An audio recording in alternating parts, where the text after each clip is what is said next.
France Info. 17h, 20h, Catherine Potier. C'est le 17-20 week-end dans un instant, le débrief éco deuxième partie. Et le rappel de l'info, c'est tout de suite à 19h50, Boris Allier. En Allemagne, le ministre des Affaires étrangères appelle la population à défendre les valeurs démocratiques après ces manifestations anti- et pro-immigration.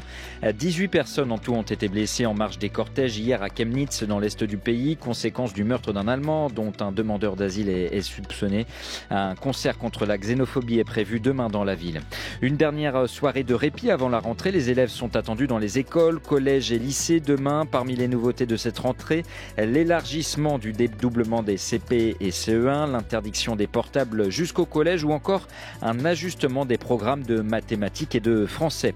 Sur le Tour cycliste d'Espagne, le Français Rudy Mollard abandonne le maillot rouge au profit du Britannique Simon Yates. La 9e étape a été remportée par l'Américain Ben King avant une journée de repos demain. Ferrari privé de victoire sur ses terres, parti en pole position du Grand Prix d'Italie de Formule 1, Kimi Raikkonen s'est fait avoir par Lewis Hamilton. Le pilote de Mercedes s'impose devant le Finlandais. Les Français Romain Grosjean et Esteban Ocon arrivent 6e et 7e.